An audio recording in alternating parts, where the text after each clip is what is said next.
Merhaba arkadaşlar, ben Babakaro. Tekrardan yeni bir videoda sizinle beraberim. Lütfen bu videoyu izlemeden önce like atın, abone olun ve arkadaşlarınızla beraber paylaşın. Arkadaşlar bugün tamamen bu videoda piyadenin A'dan Z'ye kadar piyade ekipmanları sizden bahsediyorum. Ve bu ekipmanlar nasıl olacağını size söylüyorum. Şimdi burada birçok çeşitli ekipmanımız var piyadeden. Yani bir çeşitimiz böyle bir şekilde tamamen kritik olan bir ekipmanlarımız var. Bir ekipman daha var. Fetih sezondaki ekipmanlarımız kritik yok ya, sadece bir tanesinden var. Bir tane daha var arkadaşlar. Burada Guanyo'dan böyle bir setten, yani bir sete yakın bir setimiz var ki buradan da silahımız, ya eldivenimiz tabii ki aslında burada bir eldiven ve bir tane de buradan ayakkabımız setten dahil vardır ve bunları size söylüyorum. Peki bu ekipmanlar nasıl olacak? Zamanında değiştirilmiş. Yani zaman gittikçe ekipmanlar da değişecek, daha doğrusu piyadeden ya diğer ekipmanlardan ya diğer oyunda aslında değişecek. Ekipmanlar, taslaklar, her şey değişecek ve bunlar da farklı farklı olacak çeşitler. Bugün 2025 itibariyle, yani Şubat ayından, Şubat'ın 2 Şubat 2025'ten ben bu videoyu çekiyorum ve güncel olarak sadece ben kendi düşüncelerimi söylüyorum. Kendi düşüncelerimde arkadaşlar, bakın, bu benim düşüncemdir. Yani az para harcayan, ya her kayadan 5 dolar ve 15 dolar, yani 20 dolar, total 20 dolar para harcayan bir oyuncudan bahsediyorum arkadaşlar. Veya hatta 125 ya 130 dolara kadar para harcayan bir ekipman ya bir oyuncu, her kayadan, sadece günde değil arkadaşlar. Ya bilmiyorum, aylık 20.000 TL 30.000 TL bir kişiden bahsetmiyorum, ben bunları size söyleyeyim ilk başında. O yüzden lütfen bunları dikkate alın. Geçelim bakalım nasıl olacak şimdi. Hep beraber bunları görelim. Hemen gidiyoruz arkadaşlar ve söylüyoruz. Şimdi burada ekipmanlar böyle var. Ekipmanları söylediğim gibi normal, yani bu taslaklar, bazı taslaklar gerçekten anahtarlardan çıkıyor. Bu iki tane taslağımız anahtardan çıkıyor. Bu eldiven ve bu ayakkabı da anahtardan çıkıyor. Yani piyade neredeyse en ucuz ekipmana sahip olabiliyor. Ama bazı avantajlar ve dezavantajları vardır. Geçelim. Şimdi burada bir ekipmanımız var arkadaşlar. Bu anahtardan çıkan bir ekipman piyade savunması kritiksiz bir şekilde 8 veriyor. Ama burada bir ekipmanımız var. Tabii ki kritiksiz bir şekilde piyade savunması setten 7,5 veriyor. Yani burada bir %0,5 bir oranda bir eksiğimiz vardır. Ama eskiden tabii ki burada bu ekipmanlardan iki silah, bir silah ve bir kafalık Fetih sezonun dükkanında alabiliyordunuz arkadaşlar. Birer tane Fetih sezonunda. Ve bunları nasıl yapılmalı? İnsanlar nasıl yapılmalı? Eğer ki sizin bir kıtanız var veya hatta iki kıtanız var ve bu ana birim piyadeniz, ya hatta ana birim piyade oynuyorsunuz, tabii ki bunlardan satın alabiliyorsunuz arkadaşlar. Rahatlıkla ve yapabiliyorsunuz. Hatta eğer ki birim de değilsiniz, yani ana biriminiz piyade değilse alabiliyorsunuz ve oynayabiliyorsunuz. Çünkü bu oyunda kritik oranı düşüktür arkadaşlar. Bu kritik oranı da, yani kritik gelmediği süreçte burada %25 olacak arkadaşlar. Ama kritik oranı, yani burada kritik gelirse %30'dan bir %30'luk bir %30-32 bir orandan ya stat'tan bahsediyoruz. Bu farklıdır. Şimdi ben size bunu söyleyeyim. Bir kıta piyade oynuyorsunuz. Bir kıta piyade sağlam oynuyorsunuz. Kesinlikle ve kesinlikle, yani kıtalarınız artık süvari ve okçu oynuyorsunuz. Bir kıta piyade kasıyorum. Bu ekipmanı böyle bir şekilde yapabiliyorsunuz. Peki abi, ben eldiveni ve ayakkabım gelmiş. Ben niye bu ekipmanlardan? İki tanesi zaten bedava geliyor. İster istemez bunlar anahtarlardan çıkıyor. Anahtar derken arkadaşlar, burada böyle bir şey size izah edeyim. Tabii ki anahtar, burada bu anahtardan bahsediyorum. Kristal anahtar. Burada her türlü şeyler çıkacak. Ha, abi çıkmadı. Çıkacak, zamanda çıkacak. Bugün ha yarın. Ödül listesinden bahsedersek burada ekipman sandığı burada gösteriyor. Umut pelerin mesela. Örnek veriyorum. Eldivenden burada kutsal idare taslağı. Pantolondan bahsedersek burada piyade savunması %12. Ayakkabıdan bahsedersek burada Shion'un dönüşü tabii ki %8. Yani bu 4 ekipman geliyor. Ama artık ekipmanlar değişti. Yani siz eğer ki hepsini bedavaya yapmak istiyorsunuz arkadaşlar, yapabiliyorsunuz. Bunu 5 seviyede çıkartabiliyorsunuz. Ama bazı dezavantajlarımız var. Yani burada bu ekipmanları yaparak arkadaşlar, bu iki tanesini yaparak, yani setten hariç, yani bunu yaparak arkadaşlar, bir setten hiçbir ekipmanınız olmayacak. Yani tam böyle de, ama bu ekipmanlar, bunlar da bunun tam bunu takarsınız, yani kutsal idareyi takarsınız ve buradan sağlam sonsuz yerinde Shion'un dönüşünü atarsınız arkadaşlar. Burada bir şey kaybediyorsunuz. Tamam. Bunlar biraz daha az eksik var. Yani 7,5 veriyor. Ama burada bu ayakkabı tabii ki 8 veriyor. Ama %1 total, yani eğer ki setten hariç yaparsanız %1 bir stat alıyorsunuz. Ama bir şey kaybediyorsunuz burada. Eğer ki setten 2 tane parça yaparsanız piyade savunması, ya kıta savunması daha doğrusu. Piyade savunması değil. Ya kıta savunması artı %3. Yani %2'lik bir stat kazanıyorsunuz daha fazlasıyla. Eğer ki setten bu iki eldiven ve ayakkabıyı yaparsınız. Bunu size söyleyeyim. Ama yok abi, ben bunları böyle yapmayayım. Burada eldiveni tamamen arkadaşlar kutsal idare yapacağım. Ve ayakkabı ile de Shion'un dönüşünü yapacağım. Kafalı bunu değil abi. Ben altın sonsuz imparatorluğu yapacağım. Silah da tabii ki bu silahı yapacağım. Sonsuz imparatorluğu yapacağım. Tabii ki bunlardan böyle setten hariç, yani bunu arkadaşlar böyle bir şekilde, yani burada değiştir böyle. Buradan da böyle yapacağım arkadaşlar dersiniz. Tabii ki böyle bir şekilde bir set, yani buradan da tamamen böyle böyle yaparsınız.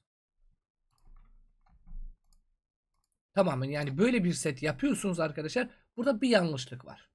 Yanlışlık yok arkadaşlar. Çok affedersiniz. Yanlışlık yok. Niye? Çünkü bu ikisi setin içindedir. Peki setin içindeki ekipmanlar nedir arkadaşlar? Bunu da size söylüyorum. Tabii ki buraya geliyoruz arkadaşlar. Burada set var.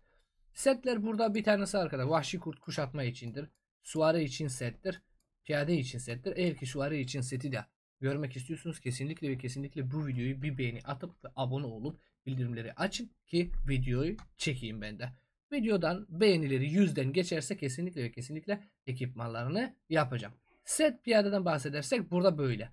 Ebedi İmparatorluk seti. Ebedi İmparatorluk seti burada kesinlikle ve kesinlikle bunu Sonsuz İmparatorluk plakası ve Sonsuz İmparatorluk dizi ben tavsiye etmem. Niye? Çünkü piyade savunması, piyade saldırısı %11 ve buradan da piyade saldırısı %11 veriyor arkadaşlar. Bu %11 statlardan bahsedemiyoruz. Piyadenin tamamen savunma ve sağlık üzerine gitmesi lazım ki piyadenin sağlığı hiç yok arkadaşlar. O yüzden savunmayı daha fazla artacağız. Ve burada bu iki tanesini kesinlikle ve kesinlikle yapmamalısınız. Yani bu 4 tanesi her türlü bir şekilde yapıyorsunuz. Çok free to play'siniz. Cevher yani VIP 14 olmadınız. Cevher harcama oynamıyorsunuz. Tabii ki onlardan eldivenleri artık söylediğim gibi yani bu eldiveni yapabiliyorsunuz arkadaşlar. Veya hatta ayakkabı da mesela bunu yapabiliyorsunuz. Ve bunların avantaj ve dezavantajı, yani ben olsam fetih sezonunun silahını ve ayakkabısının silahını ve yani fetih sezonunun silahını ve ayakkabıyı kesinlikle ve kesinlikle yapmanızı önermem arkadaşlar. Her ne kadar da %15'lik bir %25'lik bir stat da verse onlar biraz zordur. Yani bir ekipmanın yükseltmesi vardır. Yükseltme derken arkadaşlar 5 seviye. O yüzden ben size burada bunların yerine, yani bu iki ekipmanın yerinde burada bu silahlık, yani bu silahlıkların yerine ben kesinlikle ve kesinlikle arkadaşlar bunları öneririm. Bunu niye öneririm arkadaşlar?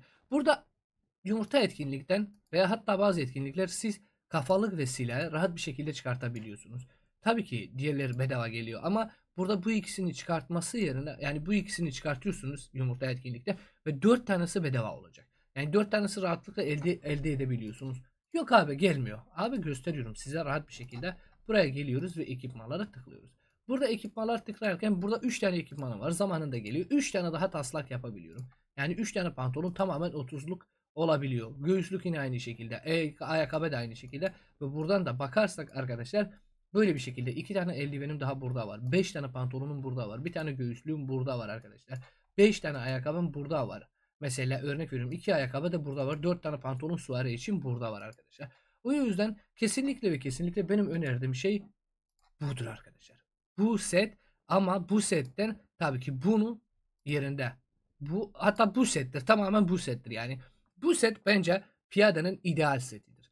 %10'luk bir %10 %5 burada %20 buradan, yani eğer ki burada şey gelmese, kritik gelmese %20'de kalıyor arkadaşlar ve bu da kritik gelmese %11'den kalıyor. Yani %4 buradan kaybediyorsunuz, %5 de buradan kaybediyorsunuz, %9'luk bir start kaybediyorsunuz. O da saldırıdan kaybediyorsunuz. Ama sonuç olarak arkadaşlar siz 4 tane ekipmanı rahat bir şekilde seviyeyi atlatabiliyorsunuz. Ve bu seviye atlatmalara böyle bir şey söylüyorum. Piyade 3 savunması 3+1 mesela. Kritik gelmiş. Kritik gelmese mesela piyade savunma 3 savunması %3. Arkadaşlar düşman saldırı yok sayıldığı %1. Birim kapasitesi 3. seviyede bu ekipmanım gelirse 500 birim kapasitesi olacak. 4. seviyede seferberlik orduna garnizon hasarının %1 ve intikal saldırısı olacak. Ve buradan da piyade yeteneği sahip olan bir komutanın kuşatımında bu ekipmanın özelliklerini %30 artırıyor arkadaşlar. Yani burada intikam saldırısından bahsediyoruz dersek bu kullanılan komutan kıtası her temel saldırı hasarı aldığında %10 ihtimali 2 saniye boyunca %5 karşı saldırı hasarı güçlendirmesini kazandırıyor. Yani benim söylemek istediğim şey bu ekipmanlardır. Bir piyadenin ekipmanını sağlam yapmak istiyorsunuz. Bir Shion'un dönüşü tabii ki, ikincisi ebedi gece, üçüncüsü kesinlikle bu eldiven, piyada savunması 2.5 arkadaşlar. Göğüslükten bahsedersek burada Umut'un pelerini ve burada kafalıktan bahsedersek tabii ki altın sonsuz imparatorluk başlığı ve silahtan bahsedersek sonsuz imparatorluk. Peki abi niye bunları öneremiyorsun? Pardon. Peki abi niye bunları öneremiyorsun? Bir dakika, hemen ben buradan bunları bir değiştireyim tekrardan. Hı. Peki abi niye ben bunu öneremiyorum? Bunun önermeme sebebiyle her KVK'yı kazanma şansımız yoktur. Bir. İkincisi kazandık arkadaşlar. İkincisi kazandık, materyal aynı şekilde. Ama her KVK'da siz 2 taneden fazla alamıyorsunuz. Yani bu ekipmanları, bu iki ekipmanı 5 seviye yapana kadar yıllarınızı alıyor ve canınız çıkıyor. Yani bütün yatırımınızı bu iki ekipmana yapmanız ne kadar mantıklı olduğunu ben hala çözemedim. Belki diğer arkadaşlar çözmüş ama ben para harcamıyorum. Para harcamadığım süreçte de ya 15 dolar ya 20 dolar harcadığımdan ya hatta 50 dolar 100 dolar harcadığımdan bu ekipman bana mantıklı gelmiyor. 2 tanesi VIP Shop'tan alıyorum. Bu 2 tanesi. 2 tanesinden yumurtadan çıkartıyorum. Bu 4 tanesi. Yani burada 2 masraf var ve zaman ayrımı. Ben bu 2 masrafı ve zaman ayrımı peki karşılayabiliyor muyum? Kaç aydan ben bunu yapmak zorundayım? Ya kaç aydan bu zaman ister ki bu ekipmanları yaparım? Bunları bahsedersek, bunlardan konuşursak fetih sezonda bence hala her ikisi de geçerlidir. Her ikisi de yapabiliyorsunuz. Ama benim ana birimimden bir ekipmanı kesinlikle ve kesinlikle yapmak istesem ve 5 seviyeye çıkartırsam ben bu ekipmanımı 5 seviyeye çıkartırım ve bundan vazgeçerim. Yani eğer ki ben 2 kıtayı yapmak istersem ve bir kıtasını yükseltirsem seviye atlatması bunu. Peki bir soru var. Kritik mi, ilk başında kritik mi gideyim yoksa yükseltme ile gideyim? Arkadaşlar bir kritik böyle bir şey var. Kritik size belirli bir oran veriyor. Yani burada bir ekipmanın %11 bir statı varken kritikte %3.5 veriyor. Okçu sağlığını mesela örnek veriyorum %11 11 14.5 oluyor. Buradan mesela %12 16 oluyor. Tabii ki güzeldir. Ama burada bir ekipmanı kritik yaparak bakın burada şans oranlardan bahsetmiyorum ben. Bunu 2 kerede, 3 kerede, belki 4 kerede, belki de 1 kerede hepsini ekipmanların kritik atabiliyorsunuz. Ama bu şans faktörüdür. Ben şans faktörün peşinde değilim. Ben buradaki statların, yani ben bir kıta 2 kıta oynuyorum. O 2 kıtamı o kadar sağlam yapmak zorundayım ki size anlatamam. Tamam, bu iki ekipmanım ya bu iki komutanım gerçekten can yakması gerekiyor. Yani düşmanın canını yakması gerekiyor. O yüzden ben burada İlk başında kritik yapmak peşinde değilim ve burada direkt bunları üstleniyorum. Yani burada %3 piyade savunmasını, üst savunmasını alacağım. %1 piyade sağlığını alacağım. 500 birim kapasitemi alacağım ve haritadaki kıtalara karşı saldırı hasarı %1 alacağım ve ezici bu kullanan komutan kıtası her temel saldırı başlatımında %10 ihtimali vereceği bir sonraki beceri hasarını ya darbe hasarını %5 arttırıyorum. Ben bunu yapmak zorundayım. Yani kritik olmadan da seviyeleri yükseltirim. Seviyeleri yükselttikten sonra zaten kritik geliyor arkadaşlar. Kritiğini yapabiliyorsunuz. Kritiğini atabiliyorsunuz zamanında. Çok fazla bir zaman kaybınız olmayacak. Ama eğer ki ben olursam bir ekipmana tabii ki kritik attırmam. Seviye yükseltirim, sonra kritik attırırım. Peki ben niye kritik attırmışım? Zamanında seviye yoktu. Ekipman seviyesi yoktu. O yüzden ben bunları kritik yaptım. Ve bu hesap gerçekten rally liderdi. Yani açtığı her rally'nin canını, bu düşmanın canını okutuyordu. Bu özellikle İmperiyon Krallıklar'da 1412'de bu hesap rally lideriydi. Piyade rally lideriydi ve gerçekten de iş yapıyordu. Ama şu an kritik mi? Seviye atlatmak mı? Tabii ki seviye atlatmaktı. Yine de söylüyorum. Bizim ekipmanlarda böyle. Setimde de var arkadaşlar. Sette de bu 2 tanesini şimdi değiştirsem set olacak ve burada setten %3 kıta salması, %10 intikal hızını ve %5 piyade saldırısını alıyorum. Ben bu %10 intikal hızı ve %5 piyade saldırısından feragat ediyorum. Yani burada eğer ki %10 intikal hızı istesem William Wallace'tan bu ikisini arkadaşlar değiştireceğim.